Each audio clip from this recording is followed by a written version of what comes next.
This story both broke me and taught me a lot. I hope you won't repeat my mistakes. My name is Maria. Grab some coffee, get your snacks, because this story is going to be long. Let's go! Yes, I could list many good qualities that she had and probably still has. However, for the sake of my mental health, I had to stop communicating with her. I'm glad that I stopped communicating with her because I really started to feel better after finishing our friendship. We met at college during the first year. Before we became friends, she constantly teased me about my style. Spoiler, she didn't stop doing it. And I was friends with her. Oh my god, why I didn't stop it? She called my style unfashioned and childish. I only tried to look bright. Back then I defended myself, saying that was my style and I liked it. Besides, the teacher never said anything, so I figured out I was decent enough. So what if I had colorful streaks in my hair? Some girls dyed their whole head blue. Later on, I dyed my entire hair pink after I had already finished college. However, back then I fell in love. The story about that will be on my channel soon, and I will leave the link in the comment below. At the same time, I helped her with her retake at the end of the year. She wasn't doing well in the college, and by the end of the year, she asked me for help with her studies. I remember I spent half an hour explaining the subject to her, and she could have passed with the highest grade if the teacher allowed it. From this day forward, she asked me to be her teacher, catch up on her studies and fix her poor grades. In return, she helped me with my style, although I wouldn't call it help.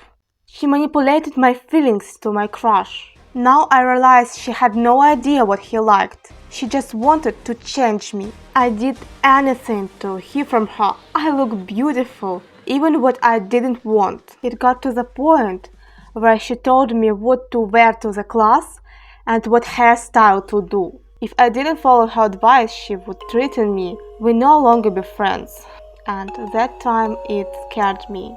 Through closer to the end of our friendship, this ultimatum stopped working. Now I understand, better don't have friends than have friends like her. If I hadn't been so lonely in school, I might not have fallen for it. In school, I was always alone. I didn't have a single friend. In Ukraine, 2 students sit at one desk. At first times, teachers always controlled who sit where. But over time, they stopped. And by the time, since 10th and 11th grade, whole desk was mine. No one wanted to sit with me. On the one hand, it was freedom, no fighting over desk space. But on the other hand, it was loneliness. Oh yeah, I forgot to mention something really important. I was the class president. We calling it starosta. And unfortunately, she was my deputy. In short, the class president is the person in group with extra responsibilities. I had to manage the attendance log, writing monthly reports, handling documents during the exams, and so on and so on. Unfortunately, I didn't get to choose my deputy. She was appointed from the start. Then came the summer holidays. During all our friendship, she used a really annoying trick. Knock in the door until door will open. I should have learned from Elsa and never open. Turn away and slam the door. She called me every day, every hour, every minute, every second, and so on, to drag me out for a walk.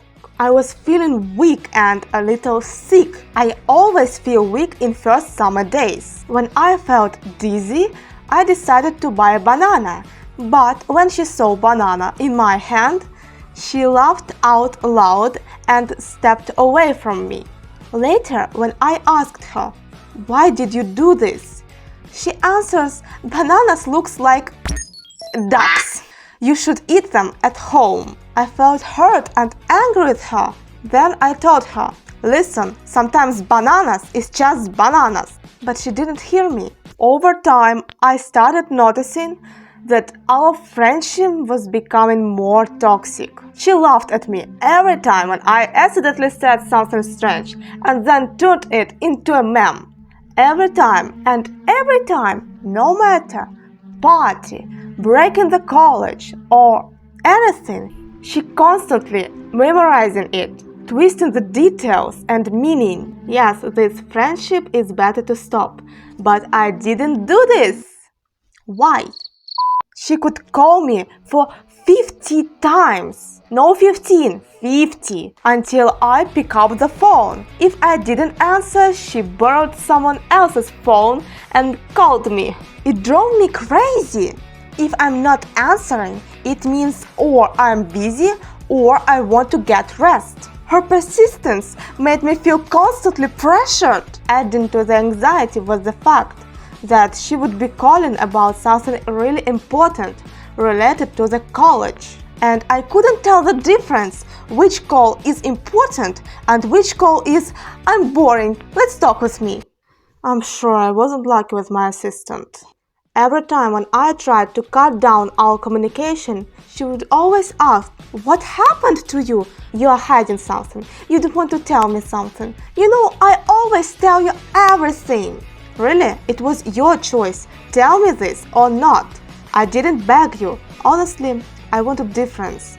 I really wanted she never tell me her secrets or anything. There are a lot of and I'm tired of memorizing it. Oh, remember I said that I've been helping with her grades? I soon regretted about it. And since we both became the top student in the group, we were constantly invited to various events. I hated these events because of her. I couldn't escape her. I had to interact with her more often, even when I was trying to keep my distance. Starting from the middle of the third year, I began having physical problems. I would catch a cold once a month, and the illness would last for a month, and sometimes with complications. Despite needing to make up for all missed classes, it was a relief. I could rest and be alone. I spent a long time searching for the reason behind my wicked immune system. The problem was my strained mental state and fatigue. Soon mental health problems began to clearly manifest. Anxiety, panic attacks, depressive episodes, increased sensibility, and so on. She only pretended to understand my condition, but she really didn't. One day during the class, I felt unwell from the bright light. My head hurt and I felt like I was going to disappear. When I put on sunglasses, she laughed loudly in front of whole class. I explained my condition and everybody understood me. But she didn't. After the lesson, she told me the beauty is more important. Once even teachers stood up for me. By that point, I had already started standing up for myself. Finally! What took me so long? However, by that time, it was much harder. She had already figured me out and knew what to say and where to press to get her way. For that moment, I hated both, her and myself. I hated myself for not being able to stand up for myself. Due to the constant colds, the stress of college, and, of course, my beloved red flag, I lost 10 kilos. She constantly reminded me how my breasts had disappeared along with my hips. She compared my body with her, and it was never in my favor. Treatment didn't help me until I stopped communicating with her. There were many attempts, but as long as I was in college, they were in vain. First of all, our group was small, only 10 people. Also, she was a big gossip girl. She could easily create a rumor about me, and everyone would believe about it. She also knew a lot about me that I didn't want others to know. This fear wasn't unfounded. You'll find out later what she did. And besides, she always managed to find words that would make me stop being angry and we would become friends again. There was something good in her, after all. And once she left the town and moved to the city, I stopped calling her and started answering less often. When she moved, her complaints didn't stop. She constantly asked me, "Why are you not calling me? Are you a bad friend? Are we not friends anymore?" I didn't want to call her. I needed time to get rest and recover. She tried to make me feel guilty, but that time I was able to shut her down. I participated in the conversation minimally, only answering yes, no, maybe, or just mm-hmm, mm-mm, mm-hmm, mm-mm. And the final nail in the coffin was I broke up with my boyfriend. Yes, it needed to be done. Now I realize that the decision was right, but that was not my decision. For 2 years, while I was in a relationship, she kept telling me that my boyfriend is bad and I should dump him. Да, он курил, даже курит сейчас. She said she ruined me, but now I don't think so. Only one reason why I think that decision was right is I didn't love him. It was a good friend, but I didn't love him.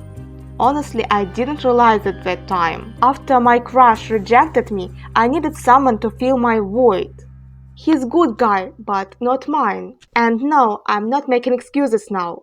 You know, my friend, my college friend, is good manipulator. I did a lot of things on her advice, only to later sit alone and think, what the heck did I just do? In the end, she caught me on one of my depressive episodes.